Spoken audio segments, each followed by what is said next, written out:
Hello guys, and welcome to another episode of Everyday EDC. Today I have the Spyderco Emphasis. And my name is Tyler because I screwed up that intro.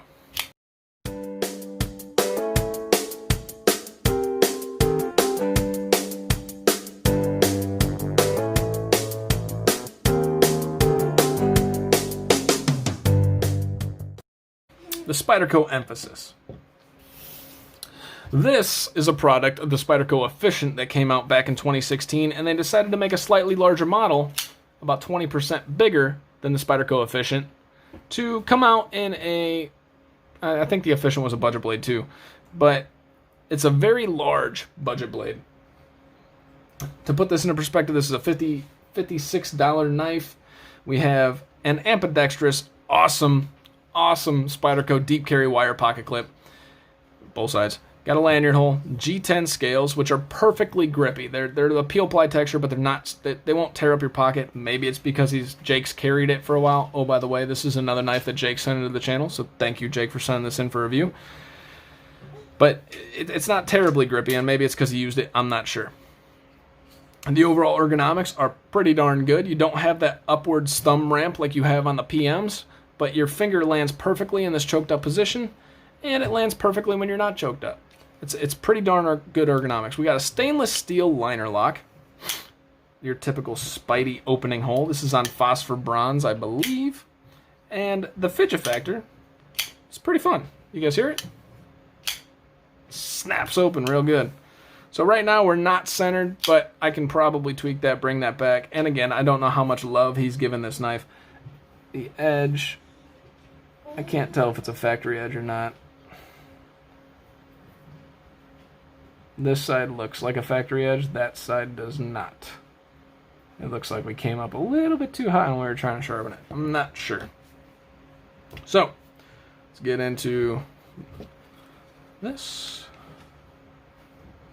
So, it appears that the pivot is a T8, and awesomely enough, so is every other freaking screw on this. This has 4 screws on one side, and 3 screws on the other, just a placeholder for your other pivot on the other side, and they're all T8. How awesome is that?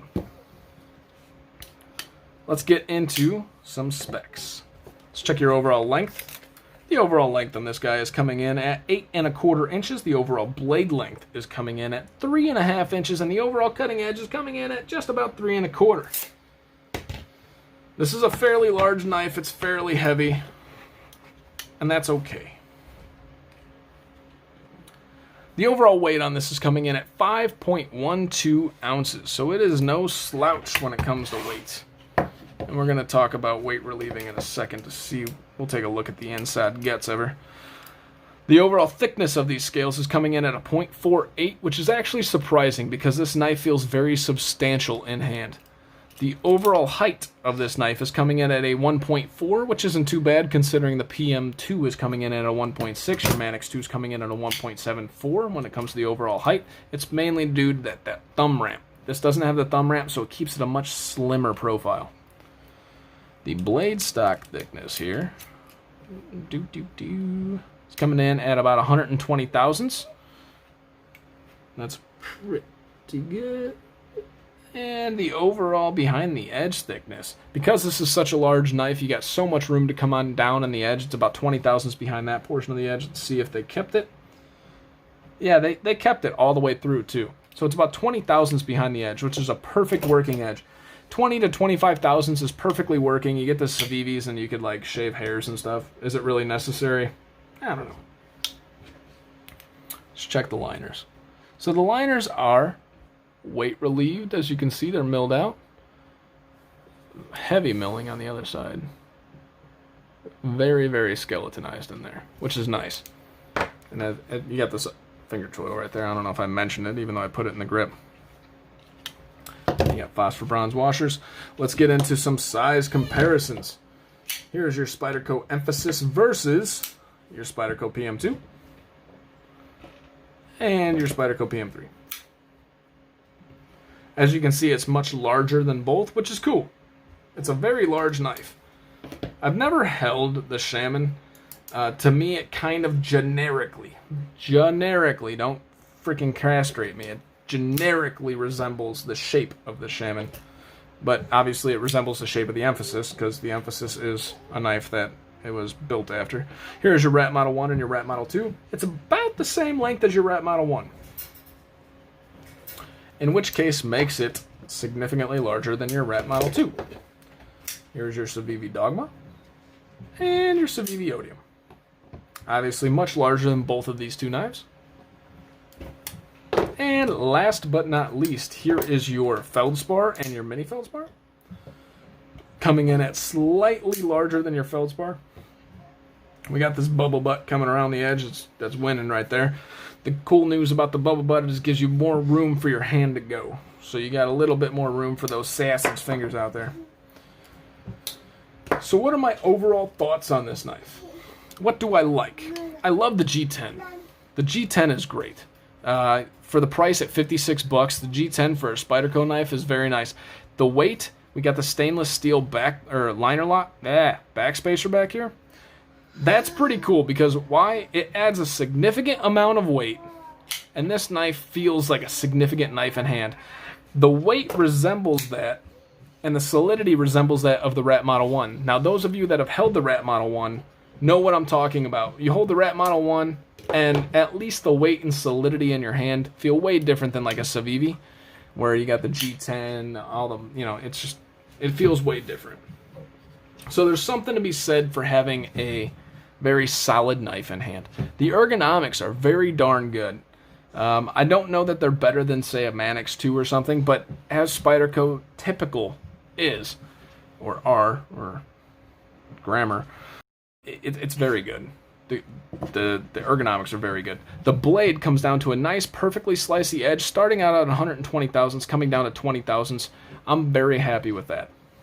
Fidget factor. It's not through the roof. It's a little tight. I'm sure after a little bit of tweaking, you can probably get it there, but it's good. That would be a like, not a love for this knife, right? The fidget factor's there, it's good. The deep carry pocket clip and ambidextrous, great. T8 all around. That is great as well. Lanyard hole, unobtrusive, I like it. What don't I like about this? 8CR13, right? You're not going to get a Spyderco for $6. What don't I like about this knife? 8CR13 MOV. Not a huge deal because the price point is there. For a Spyderco at $56, I'm not mad at 8CR13. Then again, you got Civivis coming in at D2, 9CR. So the blade steel can definitely do better. But, again, you're getting a Spyderco. You're getting everything that comes with it, the quality, the name, everything. So I'm not terribly mad at it. I just wish it was something different. Throw something else our way. Give us a D2. Give us a 9CR, 14C28N, 12C20. What's another budget one out there that's pretty good? I mean, you name it. There's plenty of other budget knives out there that are fairly better than the 8CR. You could do a little bit better than that, but take that for what you will. Last but not least, another dislike is the weight at 5.14 ounces. Again, I love the substantial feel in hand, but carrying, it's a little heavy. So some people might not like that. I wouldn't call that a dislike for me, but I could see that being a dislike for somebody else. That's all I got, guys. This is the Spyderco Emphasis. It's a pretty cool, large Spyderco with a great deep carry pocket clip, great stainless steel backspacer, great ergonomics, great blade. The only thing you're missing is the blade steel, and it's $56. Is there anything more to say? I'm sure there is, but whatever. My name is Tyler. This is Everyday EDC. You guys stay sharp. Stay safe. Thank you guys so much for watching. Subscribe if you haven't. Comment if you like. I love interacting with you guys. Have a great freaking